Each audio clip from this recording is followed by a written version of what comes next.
K9 Detection Collaborative, a detection dog training trio with Stacy Barnett. Hi. Robin Grubel. Hey there. And Crystal Wing. What's up?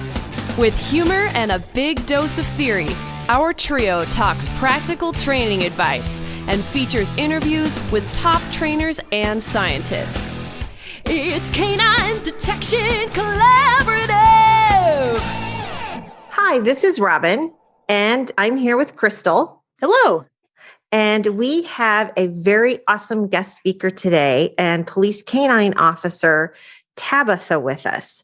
Tabitha works for a large police department in Missouri and has been doing that for about 15 years. And she's been a canine handler for the last 8. She is one of her unit trainers and is a trainer with AMPWDA. AMPWDA, what is that? So AMPWDA stands for American Mantrailing, Police and Work Dog Association. We do training and certifications for search and rescue and law enforcement. Very cool. So Tabitha, how did you get started in the canine world? And is this something that you always wanted to do, or did you just kind of end up falling into it? Actually, at a young age, I just wanted to be a kindergarten teacher or an FBI agent. So you can throw out the kindergarten cop jokes. Right there. I get that a lot. Okay. But in college, I had an instructor who came in the first day of a criminal justice class, and he started going over his resume. And while he was talking about what he did, he had mentioned that he was a canine handler. And then it dawned on me, I love dogs, I love law enforcement. This is something I need to do. I approached him afterwards. We discussed it a little bit further, and within a week, he had me set up doing an internship with the local canine handler. And then from there, I was able to do an internship with Illinois State Police K9 Division. Oh, wow. So have you always been working with pointy ears? Pretty much. No floppy ears in there? Once in a while, if they're single-purpose dogs. Right. The floppies don't really like biting people a lot. It was kind of interesting because my college experience, I was in criminal justice starting off with, and it was juvenile delinquency, and they talked me out of it and pushed me toward art. So, but you're a high school art teacher, so you're kind of still there. Kind of the same thing. Yeah. So I want to talk about your amazing dogs. When did your love for dogs really start? So I went through a rough patch when I was a teenager. And about 19, I had a particularly rough time. And I went to the local animal shelter, and I came across this 3-month-old Norwegian Elkhound German Shepherd mix. And he was kind of in the back of the pen, wanted nothing to do with anybody. You could see he was terrified. And I just felt like I needed to get him out and rescue him. And at the same time, I was going through stuff that I needed rescued from. And having him, learning some love from him, it just really set my life on a different path. And I learned God's love from my relationship with him. And the combination of that and then getting set up with these internships just solidified that this is what I had to do. Tell us a little bit more about Bodý. What did you guys end up doing together? Like, what was one of your favorite activities with him? You know, anything. Just spending time with him, playing with him, walking, and then, of course, learning all this canine stuff. I would come home and I would do obedience with him and practice with him. So it kind of got me started in that. We had so much fun together. I mean, we were inseparable. You're inseparable? I know that feeling. I know, right? Did you have dogs growing up, or was this just did your parents, were they into dogs? We had always talked about getting dogs, but, never did until that time. And so did your parents ever get dogs after that? Because your mom was in SAR, wasn't she? Yes. So after I came out here to be a police officer and brought Bodý with me, my mom was missing him and wanted a dog, and she ended up getting a Chesapeake Bay Retriever that she was looking into to see what she could do, and she joined the local search and rescue group, trained the dog in live find. So from there, I was able to start in that world a little bit, go out on searches with her, go out in training with her. And I didn't even know it at the time. I was learning this stuff to continue to build me in the areas of area search and trailing just by working with those dogs. So you now have a dog that you're working with, right? I do. And yeah, you do. Right? I hope so. Yeah, no kidding. So tell us a little bit about him and how you got into the K9 unit with the department that you're with. And see, but this is how Tabitha and I actually met, because we do underwater treadmill on Sundays with Jackie, who is amazing. And so I got to meet her. He hasn't been retired too long, but I got to meet Bodý. Holy cow. I could sit and talk to Tabitha about Bodý all day long. So let's go. I want to hear about Bodý. Yes. He's amazing, you guys. So I've been in K9 for about the last 8 years. I got in K9 in 2014. And when I got in there, I was assigned a 2.5-year-old German Shepherd from the Czech Republic. How much did he weigh? You know, the important things. How much did he weigh? When I got him, 78 pounds, pure muscle. That's a big dog. He's gorgeous. Yeah, I wish you could Big see dog. him. He's gorgeous. Yeah. And he's got that presence. So when she says that alpha dog, you know that dog that everybody kind of goes, whoa, that's the dog. Yeah, that's Bodý. I'm telling you. Yeah. Yeah. He makes Nico kind of like a chump, just so you know. Oh, no way. I know. And you know how much I adore Nico. But Yeah. dude, Bodý is like, yeah. Nico's my big 80-pound Dutch Shepherd. So pointy ears. Yeah. So, okay. So now that we're ranting on, tell us more about Bodý. So Bodý, he's that strong, confident alpha dog. And, you know, he would come out and he's got the mindset that he could take on anybody that he met and defeat them. He just had that from the jump. Mm-hmm. He was actually being trained to be a police officer over in Czech prior to me getting him by his owner. So I'm told when I get this dog, with the personality and some of the previous training that he had, no corrections on him, physical, verbal, nothing. Just get the dog out, start creating that relationship with you, take him out, take him for walks, nothing else for a week. Day one, it was our third walk and I go to put him up in the kennel and he decided, no, I don't really want to go back in the kennel. So he grabs the leash and he starts dragging me across this field, pulling on the leash and tugging on it. And I'm just kind of standing there going, well, I'm told I can't do this to him. So what do I do? Right. Go for a ride. Yeah, no kidding. Yeah, basically. The senior handlers got some laughter out of it. That's for sure. I'm sure. I mean, you're strong, but you're not a giant human. So I don't think it would have mattered with him. Yeah. Okay, just for reference, so you have Bodý, who's like a 78-pound German Shepherd. How tall are you? 5'6". Okay, so when he stands up on his hind feet, you guys are the same height. Yes. Okay. Absolutely. Right. So just for comparison, okay, so what did you do? Yeah. How do you get a relationship with the dog like that? Yeah. Right. So on the second day, I'm getting ready to go up there and I'm thinking, how am I going to deal with him? I had no clue at that point. So God just he spoke to me and he reminded me something that one of my friends had been preaching about and going on about for probably about a week, about God will meet you at your level of determination. And that just really hit me at the time. And I got thinking about that. And then I'm like, okay, so I get that determined mindset. And from there, God kind of spoke to me and he goes, well, read the Psalms for your dog. And the Psalms is something at the time that we were going through in church. We were going through a series on Psalms. So I think that that's why God, put that in the front of my mind. Mm-hmm. So I got up there the first day, well, I guess day 2, and I sat down with him at the end of the training day, poured his bowl in the kennel house because he had stayed up in the kennel for about 3 weeks before I started bringing him home. Okay. So he was up there and he wasn't paying any attention to me. He ate and he's just wandering back and forth. I sat down, I opened the Bible and I just started reading to him. And he came over and he laid down and he just looked at me with undivided attention, completely focused, completely calm. And it's like this peace had just overcome him. So from there, I just continued to do that. Like, it literally changed everything. In the mornings, I'd get up there before we started. I would read scripture to him. I would pray with him. At the end of every day, I would read scripture with him and I would pray with him. And even jumping ahead now, because I continued that after I started bringing him home. Right.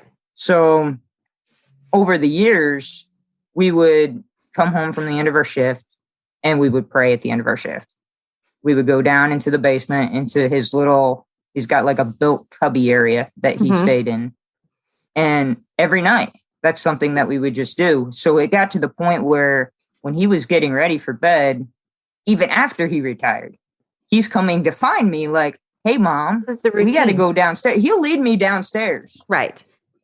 To the prayer closet to pray. And That's it's just so fantastic. funny because he knows it, like. Well, and it's amazing that your prayer closet is your dog kennel.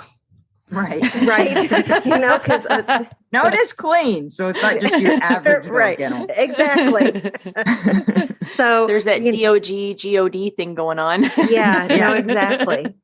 So, that's amazing that just that time spent with him reading scripture provided you guys with a way to connect. Yeah. And I think it was him learning my voice, he's learning my voice at the same time and he's hearing my words and calmness through that and praying and your demeanor changes, right? You're not like, oh, absolutely.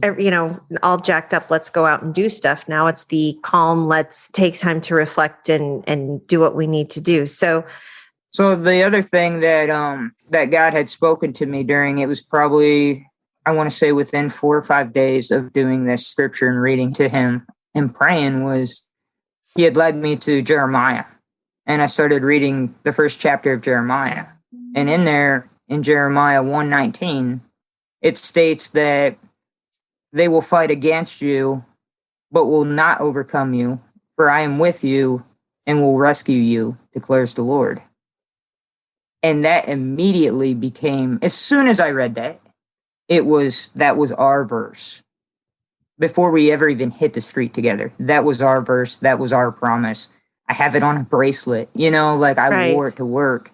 Nice. It was with me at all times. I posted it in my car because it was just God's assurance that no matter what happened out there, he was going to take care of us. And he did. Our entire, service together on the street. He fulfilled that promise. That gave me a little chills. I thought I was special because I had a song for my dog. So yours is way better than mine. Here I am all like, yeah, I sing a song for my dog. We have a song too. Oh, you do? What's your song? What's your song? It's The Good Fight. Oh, I don't know that one. Who's it by? Well, you have to look it up. The Good Fight. I'm writing it down right now. That'll get posted with the episode. Go check it out because we'll post that one too. So fantastic. Oh, that was good. Back to the other question, right? What is the difference between relationship and engagement for you? So the difference for me is the relationship's really that internal bond that you have with your dog. And it forms, the trust that forms between you and your dog. Where engagement, it's kind of the outward behaviors that are getting displayed when we interact. And then the engagement is something that can be taught and built off of the relationship between the handler and the canine. The engagement's about teaching your dog to pay attention to the handler, to realize that good things come from the handler. Whether it be the food, the toys, the attention, or the eye contact. And as the canine engages more with the handler, it just helps further that bond. So something that I feel like I've been hearing, and fix it because this is what I'm not sure of. It seems like if the dog is crazy enough about the ball, they don't really need a relationship. They just need somebody to hold their ball. So, or whatever it may be. That a lot. Yeah, right. It's like, just make the relationship be just about the relationship with the toy and not really the human. So would you say as an officer that I misunderstand that, or that you feel differently about it? That maybe there's a relationship thing that you feel like you need that's different, or help me out on that. So I kind of feel that Yeah, they'll do they might do anything for the ball, but I do a lot of engagement, just getting my dog into playing and being all about me. And if I hand the ball to you, it's going to look a little different than what it is with me because I'm always fun. So it doesn't matter if you come into the room and whatever you're doing, fun always comes from mom. And when I'm on the street, that's something that I want. Is I want my dog focused on me unless there's a threat out there that the dog needs to worry about and be concerned about. People can be hooting and hollering, screaming, and getting into whatever, trying to even say the dog's name, but because we've created this bond, engagement, relationship, he's all about me, whether I got that toy out or not. Does that make sense? Yeah. So you don't even have to have a toy. I mean, it's correct. It's correct. just Right. They're going to do it. Are they doing it because they have to? Like you've told them they have to? Or why do you think that they actually do the work? I think there are dogs that do it because they perceive that they have to for their handler. It's a learned behavior, of course. Mm-hmm. But I also think that you have dogs that bond tightly with their handler and they just want to do whatever is pleasing to their handler because they're getting satisfaction out of that too. Yeah, for real. I mean, I'm always petting and loving on my dog and not caring if he's, jumping on me, whatever the case is. And he's getting satisfaction out of that too because I'm giving my attention to him. Wait, Bodý likes snuggles? He does. What? That big badass likes snuggles? Oh, I can't even imagine. I can't tell you on how many scenes people would be out here yelling at him and trying to get his attention, and he just wouldn't even care. He would be all about me. And the Nice. more they would say something to him, because we just created all this over the years, he'd be like looking at me, "Hey, Mom, what do you need from me?" Right. And if I rewarded him with a toy because maybe he went out and he located shell casings, for example, and we're playing with that, or we're playing on the way back to the car, he's just putting more and more energy into me instead of expending it outward towards somebody that he doesn't need to. Nice. So Bodý was dual purpose. So he did apprehension and what? So he did your patrol work, apprehension, building searches, tracking, area searches for suspect. And then he also has the specialty of firearms detection and explosives. Okay. So we would get called to many scenes where he would, homicide scenes, shootings, where he could go out and locate shell casings that they can't find, even with metal detectors, because we all know what a dog's nose is capable of. Yeah. Things that no machine can detect. Right. It's magic. They are magic. Sometimes in it general. feels that way, yeah. It does. Yeah. How would you describe working with Bodý and your new pup? Because I know you had a big success training today even, but what is that feeling for you? Because I know I kind of use the word magic there, just talking about their nose, but, and I'm trying to figure out what that feeling is and how I can describe it to someone that maybe isn't a dog person or doesn't have that bond or that connection with another species. Because it does feel like it's even a next level because it's another species versus even like another human. Right. And having the dog in the back of the car all the time. I mean, 24/7. You're Right. with these dogs. And I think about when Joe's my husband. So when we first started dating, because Tabitha wouldn't know that, right? He looked at me in my very first search dog. Joe turned to me at one point and said, "Robin, why does Talon seem to understand what exactly we're saying?" And I was like, well, because he was an only dog for 5 years, right? And we did everything together. So I look at the relationship that people have with their dogs that go out and do life and death jobs, right? You spend so much time training and you're with your dog more than you are with your spouse. So you have all of those things that go into the relationship and building engagement. And so you said that Bodý's now retired, right? So you have a new guy? Correct. I do. He just turned 2. He turned 2 on the 2s. That was amazing. Did he really? Yeah. He did. The Tuesday, that 2. Also, it was a TWO day. Yeah. So tell us about your new guy. So my new guy, his name is Admiral. Brink, and he came from Hungary. And he is, like I said, a 2-year-old German Shepherd. And he's got the name Admiral after my great-grandfather, who was a... So you got to name him? Yes. Oh, that's fantastic. I You changed his renamed name. him. Yes. Okay. I renamed him. Right. I renamed him because the name he came with was Dingo. Yeah, no. Good choice. Yes. So, yeah, he needed a new name. No offense to the person that named him if they hear this. Right. But no. No. No, it just No. it just didn't. I couldn't see myself out yelling, for him. No. I get that. So his name is Admiral Brink, and I named him after my great-grandfather in honor of him, really. Like, my great-grandfather was a rear admiral in the Navy back in World War II, and he captured the German U-boat, the U-505, that if you've ever been up to the Museum of Science and Industry in Chicago, that's the U-boat that he captured up there. Cool. So I used Admiral for that because, like I said, a great honor to my family, my great-grandfather, and everything that he did. And then the name Brink, because I really was looking to stay in the bees. I already had a Buddy and a Bodý, and I was trying to stay with the bees. Yep. So my great-grandfather had wrote a book called The Brink, and that kept it within the realm of things that he did. And that makes it easier for me to call him, on the street. a little better than Dingo. Yeah. Yep. So if you look at the two pups, how are they similar? How are they different? Is it just, you can probably just train them all the same way, right?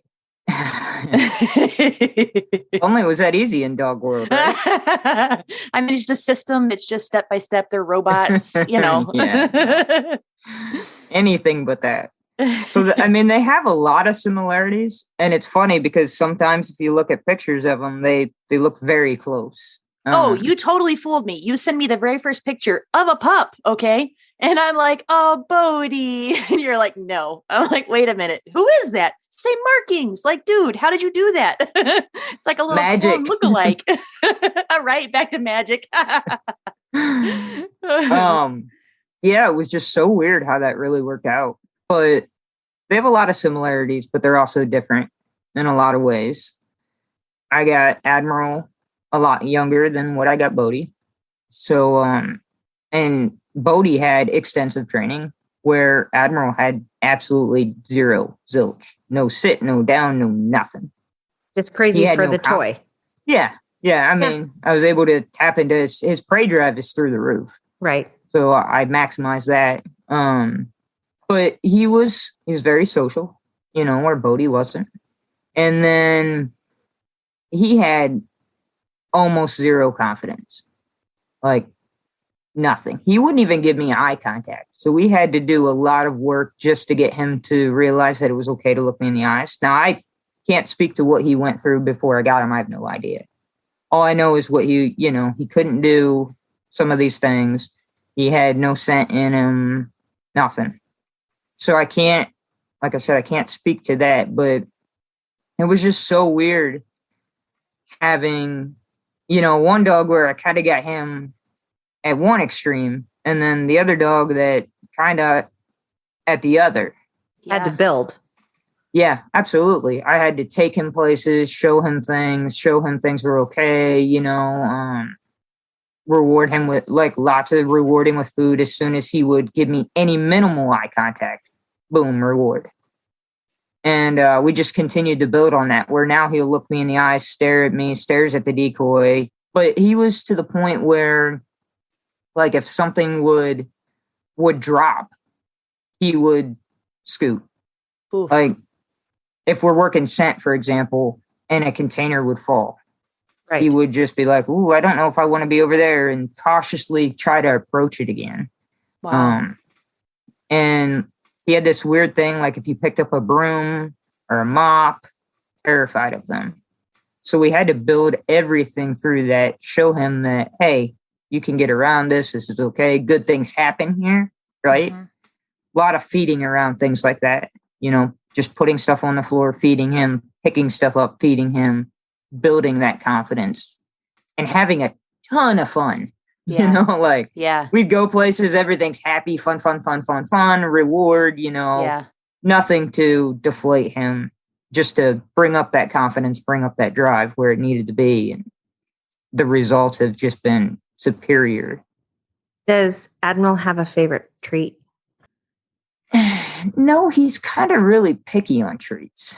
Yeah, no, those German Shepherds, sometimes they get that way. And Bodý wasn't that picky, but with this dog, like, you give him a homemade dog treat and he's like, no. Good old milk Like, bone. it's got peanut butter in it. It's got bananas in it. He's just acting like, I'm not sure. Are you trying to poison me? And I'm like, this is good for you. The other dogs wait for it to get made. And he's just kind of like looking at it like, I'm not too sure. And then he starts playing with it and then he leaves it. So.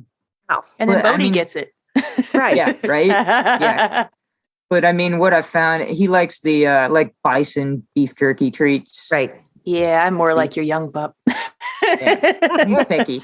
He's a picky eater. You keep that peanut butter bananas. I want the meat. And he throws his food on the floor. Like, he'll take it from you and then toss it all over the floor and then go eat it. And I'm like, what are you? Plays with this food. Well, And Crystal, Bodý. Oh, yeah.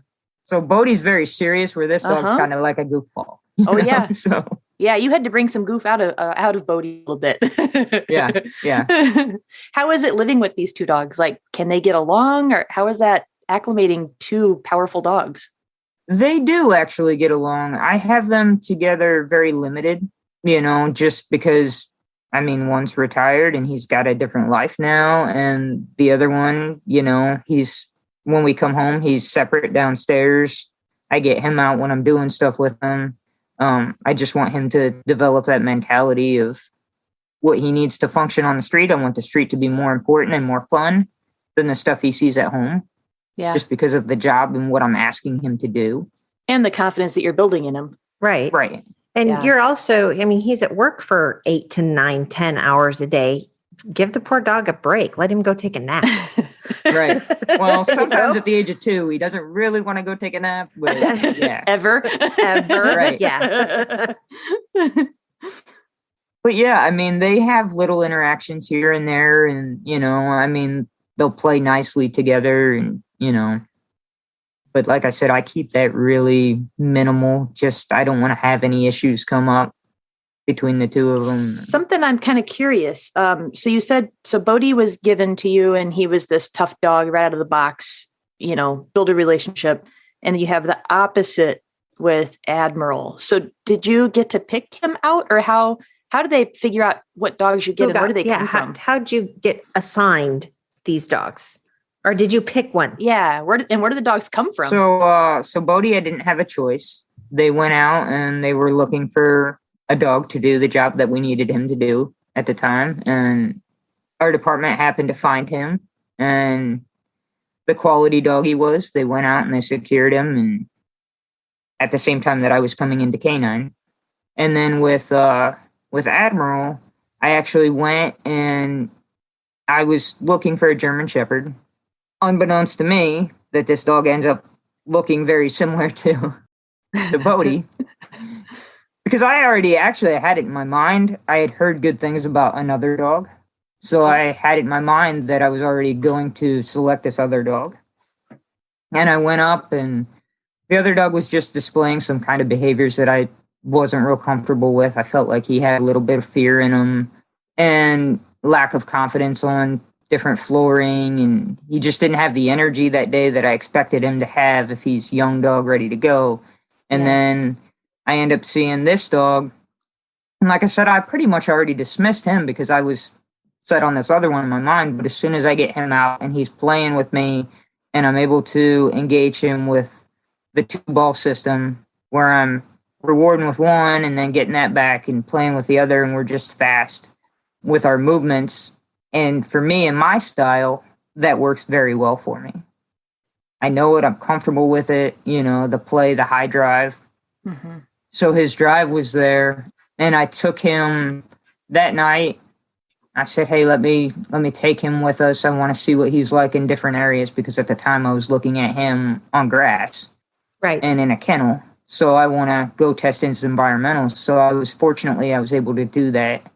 And I got him on different floors, a building that he'd never been in before, jumping up on cabinets, going in dark rooms, playing in small areas, tight corners, everything. And he just was engaged with me the entire time. And I was like, I think this is a dog that I can work with and build a relationship with. And Nice. I was seeing everything I needed to see. You know, like I said, there were things that I knew that I had to build on, Right. but I liked what I saw out of him and the potential that he had. Nice. You talked a little bit about your training style, right? And your 2-ball system. So, what is one thing that in your instruction or training styles and methods did your dog do or your dogs do that you didn't expect? Well, Bodie's probably done a whole bunch of things. He's like, here, Mom, watch this, right? You know what? He really was. Bodie was, with everything that he came with, he was a challenge for me to figure out different things and try different things. He really forced me to up my game and to learn faster, having a dog like him from the jump. Because, I mean, it's not a dog that everybody can handle. But the one thing with Admiral is, and I really don't know why it kind of shocks me, but he has exceeded every expectation that I've had for him in tracking so far. Nice. And like I said, this dog had 0. And I just saw what kind of prey drive he had. So I utilized his prey drive, and I started with the puppy runaways, or the fire trails, as they sometimes call them. And we just started there, and we kept progressing. And each time he would just step up and just continued to excel, to the point where when we started to put him on lead and I asked him to start tracking longer with people that, you know, he no longer could see, you know, I'm learning the behavior at the same time as I'm going through this process. So it's a fun process, but he loves to do it. He loves to get to the end, find that person at the end.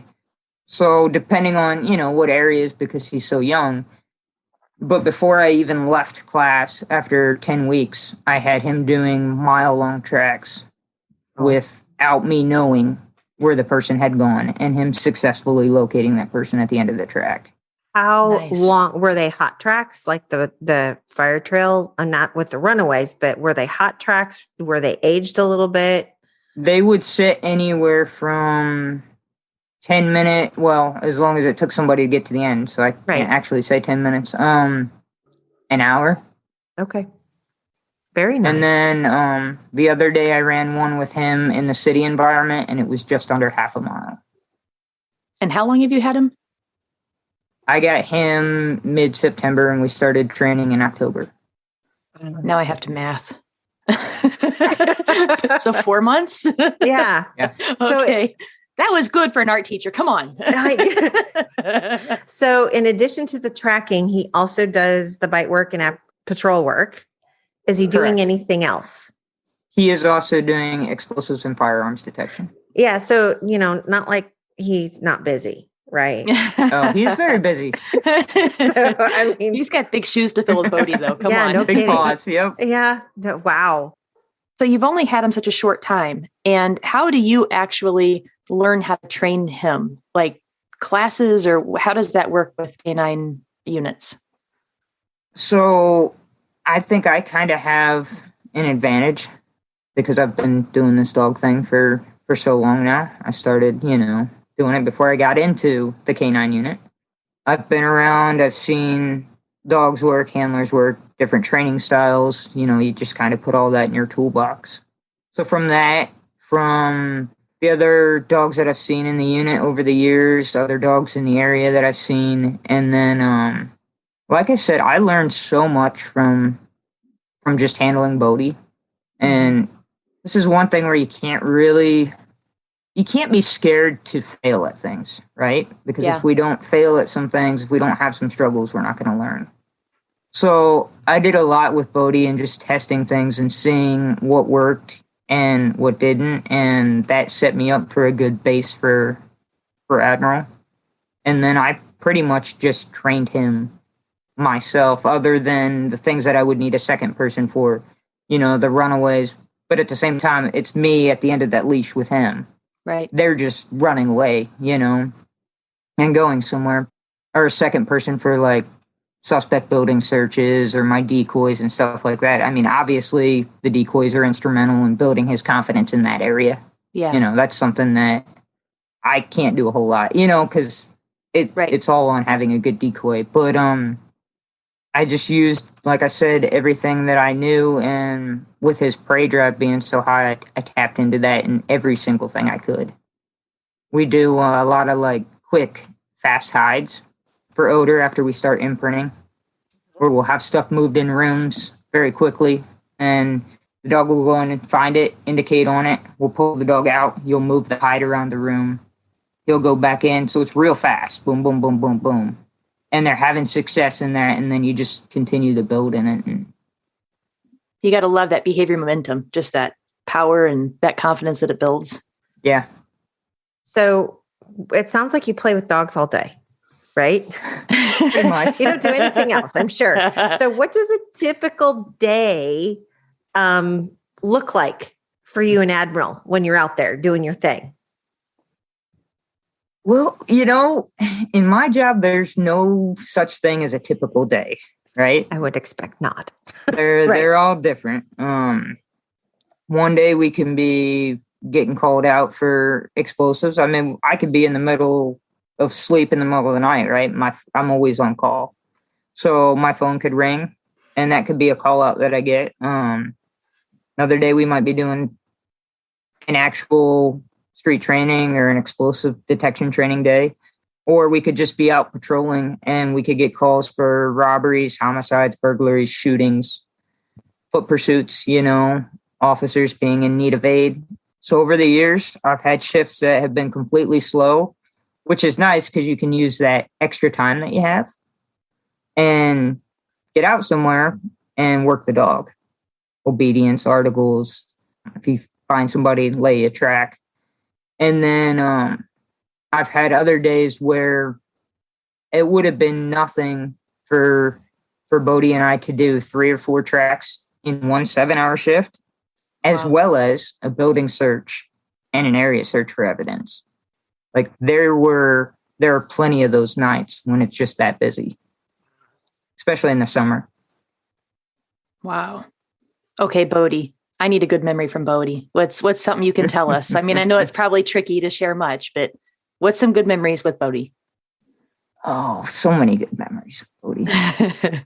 we had a lot of success. Like I said, that dog, he taught me a lot. I think between his drive and my drive, that helped. Over the years, we located lots of firearms, shell casings, stolen property that would belong to a victim, other evidence, tracking for suspects, locating suspects that were hiding in buildings. So we had, I'm just briefly going to hit on these, but there was a convenience store that got robbed years ago, and it was in the wintertime. And I got there because we respond to the robberies in case somebody's on foot that we need to conduct a K9 track for. And we get there, and I ask them if they need the dog. I want to work my dog. I'm excited about being a K9. So I'm like, hey, you need the dog? Put me to work. So I go up, and they're like, no, we're pretty sure that they just ran around the corner and jumped in a car and went down the alley. Well, I see like a $20 bill on the ground right next to the store, and I'm like, let me go get the dog out of the car. I'm going to try a track. Because what's the worst that's going to happen is he's going to lead me around the building right to a vehicle, right? Yeah. So I go and I give him his track command, and off he goes, and he takes off. We actually cross this alley instead of making a turn. And we go across the yard, snow covered, and this dog is dragging me.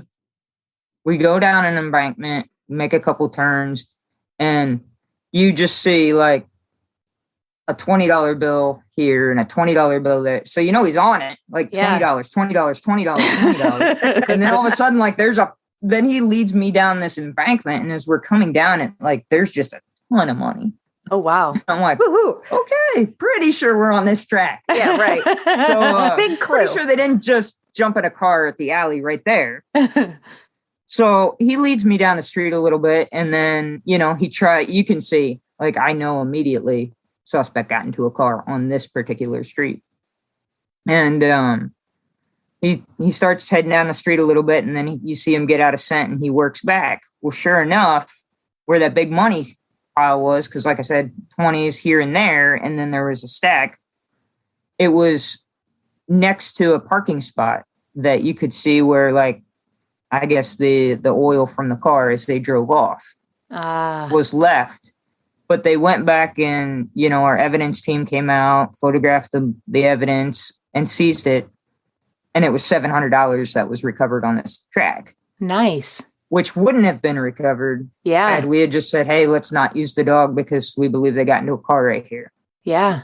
So that was pretty exciting. I'm literally so into this. And like I said, snow-covered roads and grass. And as he's sticking his nose on the money, I am rewarding him with his toy, and we are playing in the snow. And I can't even imagine what the citizens are thinking. Like, who is this crazy lady in uniform, right, playing in the snow with her dog? What are they doing? But you got to celebrate those moments and reinforce them for the dogs. And it was a great taxpayers' thing. money being put to playing, Oh my gosh. Right? Yeah. And then, we had another one, kind of a similar story where it was a shooting. And there were shell casings in the middle of the street, and we were getting conflicting information about people jumping in a car. Well, maybe somebody was on foot, but, everybody was pretty convinced they got in a car. But as soon as I heard that, well, maybe somebody was on foot, I go, you know what? Let me see. Because I believe in what these dogs are capable of. Yeah. So I ended up grabbing him and took him up to a shell casing. And I gave him his track command again. And sure enough, here he goes. And he's going down the street. And he passes the first intersection, comes down, goes behind a house, hits an alley, comes back up the alley, back beyond some houses, circles around the house, and then we locate another guy who was actually involved in the shooting and got shot himself. Wow. In the shooting, sitting out front, trying to get an ambulance. And then from there, he takes me to the back of the house. So we've gone now from the alley to the front of the house and then to the back of the house. And he sticks his head underneath the porch back there, and he locates a pistol. And that pistol had been used in this shooting up the street. Wow. So for things like that, if I hear they got into a vehicle, but if I'm hearing, hey, maybe somebody was on foot, and I believe that there's an opportunity to try a track, and I have confidence in my dog's capabilities and the training that we've had, I will utilize that and get out there and try. Because the worst thing that happens is, well, maybe they did get into a car. Maybe we don't have a track. But the best thing that happens in a situation like that, like the first one that I described, we're recovering money that belongs to this business. Right. And then the second one, we are taking a gun off the street. Yes. That now is not going to end up in the hands of a 5-year-old. Yeah. Yeah. So anytime that I can utilize the dog for something like that. And over the years, I've seen this dog, he's tracked. So, I talk a lot about the evidence, but he's also had success where he's tracked to suspects' houses after they've committed robberies right to the front door. I had one track where he had tracked to the front door of a house, and he's kind of like scaling the house. He's on his back feet, standing up on this house. And my cover officer goes, this has to be the house. Yeah. And I go, why do you say that? And he goes, because I've never seen a dog bite his tongue on a canine track. My dog was so excited about this track that when he got to the house, he bit his tongue and it started to bleed. Yeah. And sure enough, that was the house that the suspects had gone in after they had robbed some people. Wow. Huh. I guess the part that I'm going to have to go back to magic because you're going to have to give me a better answer. Okay, you said there's a burglary at a convenience store. There's no scent article, right? So in my brain, search and rescue, there's a scent article, and then our trailing dogs, get a whiff of that, and then they go do the thing. How does he know? Like, what does he smell that lets him know where he should go besides magic? Right. Or is it? Well, I mean, we go a lot on point last seen. So even in the search and rescue world, if you don't have a scent article out there, but you know that somebody disappeared from that spot, that you were going to stick a shirt, maybe, you can take your dog over there and ask your dog to conduct a track from that location. And they can still pick up that human scent that's there from the contact that they're having with the ground. So in these situations, the one that I described at the store, me seeing that money right there, well, the suspects were the ones that fled out the door in that particular direction. Nobody else was out on foot over there. So he's picking up that scent that is saturated right there. Gotcha. The shooting's kind of the same way, except for that particular scene that I described, there was more contamination. I already had a bunch of officers on the scene walking around, citizens that were there before, the scene got taped off. But I only have one person that's fled from that particular, from that spot. So he's picking up Kind of like the missing man. Yeah, that missing element that's not there anymore. Gotcha. Or a lot of other trainers, you'll hear it described as enhanced scent. They're giving off their fear odor, their adrenaline's kicking in. And this is all stuff that these are dogs that are high in prey drive. So when they're getting that is something that is appealing to them. Is that makes so much more sense. Yeah. That they want to go and they want to hunt it and they want to find it. And with shootings, they're giving off, if they've just fired shots, now they've got that gunshot residue as well.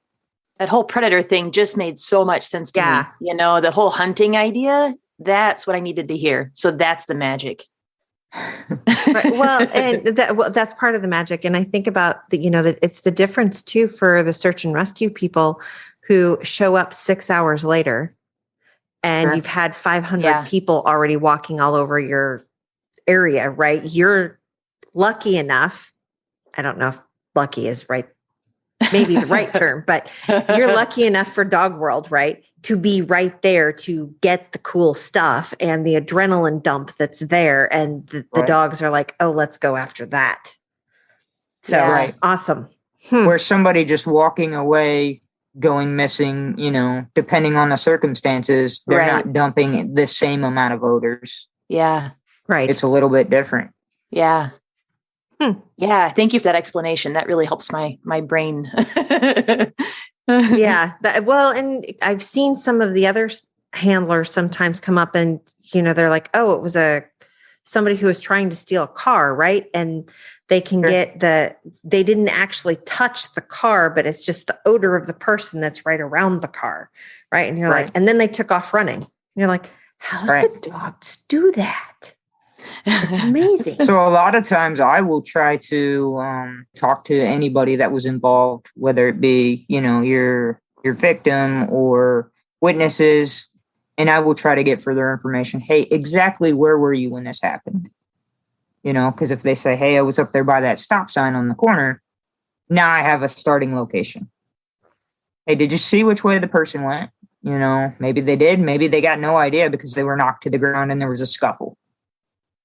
But now I have those odors in that spot where maybe nobody's been walking and standing around. So I can take the dog and I will ask okay, after this happened, where did you walk? So if I know that they were just up at the stop sign and then they immediately walk back to their house, I have their path of travel. So if the dog takes me back there, well, now I know that the dog is tracking a victim, or if a witness describes something, the witness. Or, hey, I chased him for a block and a half after he did this. So now, and I go, okay, well, did you come back the same way that you chased it? Because now I got to know, because now I got two people putting out a whole bunch of enhanced odor. Yeah. And then I just take the dog up to that area and hope that, because they're not machines, you know, they are animals that sometimes they're not going to pick up everything. We just can't have it 100% every time. Right. But I'm up there hoping that the dog is able to pick up something and start from there. And a lot of times, if that odor is there and they've been trained, they'll pick something up and be able to problem solve it pretty well. And clearly your training is fantastic. So it doesn't have to be all hope, right? So has Admiral got to do something super cool like that? He has not. Not yet. Well, he's young. So what happened was we got put on the street for a little bit after I had a vacation in there. So I trained him, had a vacation. Then we were on the street for maybe 2 weeks, maybe not even. And then I started training another group of guys. So I've been pulled off the street for the last 5.5 weeks. Oh, well, yeah. So you're training the next So he'll get there. round of young minds. Yes. Correct. Well, that's kind of important. Yeah. And doing that now when it's kind of the slower season, we're not missing out on, you know, everything that may or may not come. So you as a teacher, do you like doing the teaching part of it as much as you like doing the street part of it? I like training dogs and learning and seeing what they do, and working with different handlers. But there's just something about being at the other end of that leash, you know? Yeah. And I don't know if it's just because I'm still, you know, I just started my second dog. So to me, I'm still kind of new to it in my mind. There's just something about working your own dog and seeing things and discovering things and just being out. Like, I can't even fully describe it. And having, you know, you get called to a scene and you got all of that on you. They may have nothing to go on until the canine handler shows up at the scene and that dog finds something. Nice. So what is the most important personality trait or strength somebody who wants to work in and do kind of what you do to be successful in your job, to be successful as a canine handler? I would say it takes a lot of persistency and dedication. It's something that you've got to get out there and be willing to train. Doesn't matter the weather conditions, snow, cold, hot, rainy. I mean, you got to find a time, get out there and work your dog. They're going to be working on all these elements. And you just got to keep going. And you got to be willing to spend the time that the dogs need. It's not one of those things where you can just come home, put your dog on a shelf and say, hey, turn the dog off for the day, right? They're not a screwdriver. Right. Yeah. Yeah, they're not a radio that you can just turn off and say, hey, I don't want to listen to this any longer. Stick it on the charger and they'll be ready to go to the attention. And right. Oh, and you did say German Shepherd, right? You said quiet and radio, maybe, I don't know. Well, you've met my German Shepherd, so they kind of act like mouse. They do. But, you know, in a job where people are relying on us to catch these bad guys that are out there, find evidence, and keep people safe, you just have to put in the time. You have to be devoted to it. Like I said earlier, you don't want a kid going down the street and finding a pistol because you weren't willing to get your dog out and try to look in that area. And if your training is subpar, you know, not there, there's potential of missing something like that. So it's something that you truly have got to invest in. People really just depend on it. Okay, your job sounds stressful. You're 24/7, right? So at any time they could be calling you because someone has a bomb. Bombs are stressful and scary. You're talking about criminal apprehension. You're talking about chasing people that were shooting people and finding people that had been shot, right? Why? What makes this so fulfilling that you're willing to do all of that? Because I'm kind of in Nopeville right now based on what you've said. I'm your neighbor. I'm like, yeah, I'm good. Thanks. Yeah. Thanks, Tabitha. I'm going to sit back here. Yep. So why in the world did that part of your brain not develop or something that says self-preservation instinct? You must be part Malinois. Yeah, no kidding. So what part of me made me decide not to be a kindergarten teacher? Yeah, right. Seems a little different. Well, I don't know. Not these days. Right. All right. I just truly love working with these canines and having that partner with you and believing in the abilities that they have to locate and detect things, like I said earlier, that we can't. We just can't detect some of this stuff. They keep the world safer. And it's just something I would not trade for anything in the world. It's really, truly a calling and a purpose for me. I'm still in Nopeville. You're still in Nopeville. You're tough, man. I know. I'm like, I'll go play with the cows. Thanks. Yeah. Yeah. I'm good. Although they occasionally try and kill you, but they won't shoot you. I'll kick you. But so you have the opportunity to tell people or somebody who wants to do what you do, right? What are your recommendations for them? To realize that it just takes time, energy, the devotion. You really got to be serious about becoming a canine handler. If you are, go out there and pursue it. I mean, everything that you put into it is exactly what you're going to get out. It takes a lot of that persistency and time. And if you take the time and spend with your dog and train the dog, you will see a ton of success. But if you don't, you're not going to have it. It's a lot of hard work. And, honestly, like staying single, That helps. yeah, you'll have so much more time for the dog. You don't have to worry about Probably going out money, and doing these too. other things and commitments. And I don't know. Yeah, you got to have the husband lottery too, though. So, Well, yeah, I won the husband lottery, so I can do that. But I'm with Tabitha. Yeah, just stay single. We can live in a van and train dogs. Sometimes that makes it easier.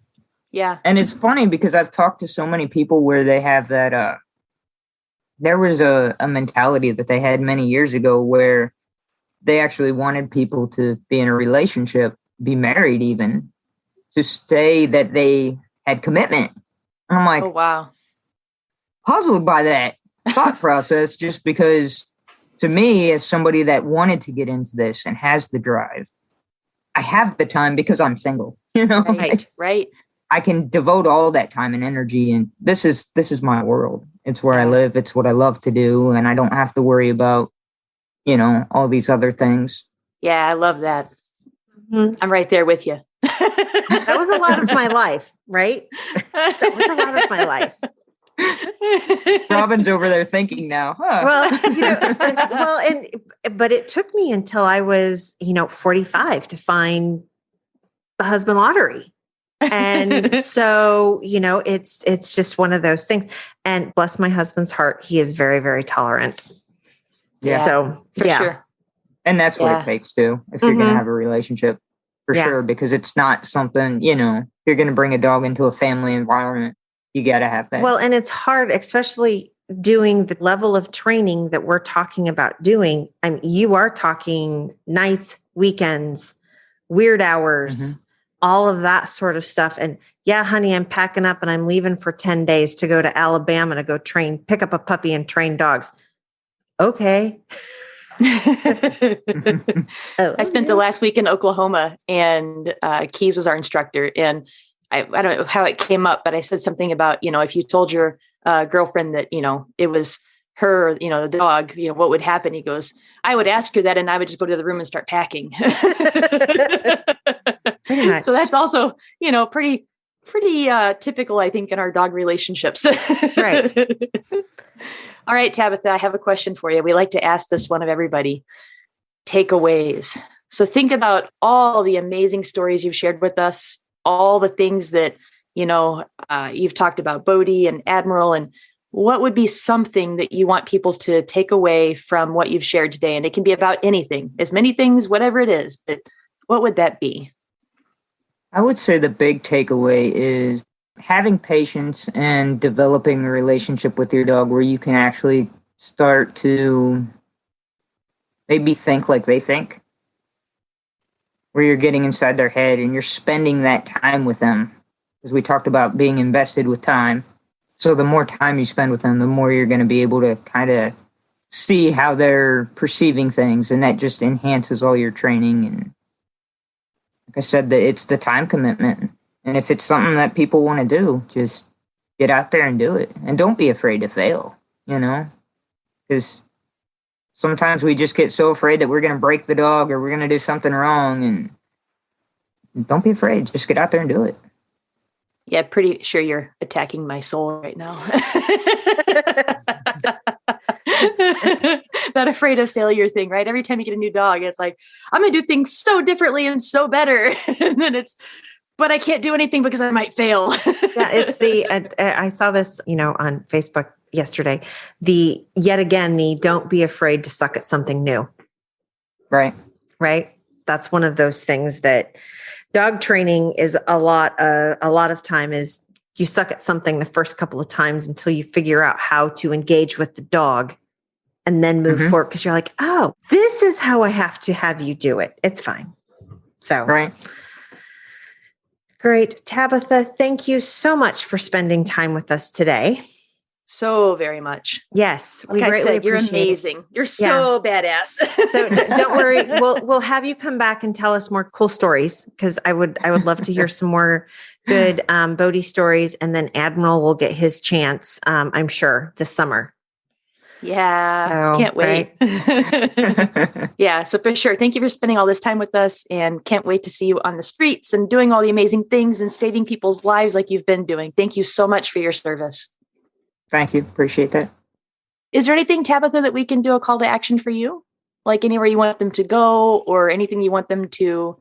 I want them to thank a police officer. Yes, I like that. What's a good way to thank a police officer? Have people done things that make you happy? That show appreciation. Sometimes it's just that simple thank you that we face out. We'll come across people randomly here and there that'll actually come up and say thank you for what you do. And that goes such a long way, especially in today's world and everything that's gone on over the last several years. Yeah. I've seen that. I've seen, I had a small gesture somebody made for me. Actually, it was a big gesture to me. Somebody made years ago. I was just standing in line to pay for this at Subway. And goes, no, this is on me. Just simple stuff, but really that thank you. I've had people pull up at red lights, roll down their windows, and it doesn't matter what part of the area that I'm in. They'll roll down their window and they'll yell, "Hey!" And you're kind of looking like, "Hey, what's going on?" Right. You're always ready for something. And hey, I just wanted to tell you thank you. I love you. Thank you for what you do. Wow. And that just means so much to hear from citizens out there. So much. Okay, wow. so you know what? It makes everything worth it. I think that's our call to action. Guess what? Thank you. I love you. Yes, thank you for your service. And that's our call to action, is to find a police officer and say thank you. Yeah. Roll down your window, but don't be creepy. Don't be scary. All right. Oh, all right. Good job, friends. K9 Detection Collaborative. We appreciate the time you spend with us. If you liked this episode, not only should you follow us so you don't miss the next one, but please also rate and review us in your favorite podcast app. For info on collaborating with us, go to K9DetectionCollaborative.com. That's K9 DetectionCollaborative.com, where you can find our socials and pick up our latest monthly freebie. Join us again to talk training in the next episode.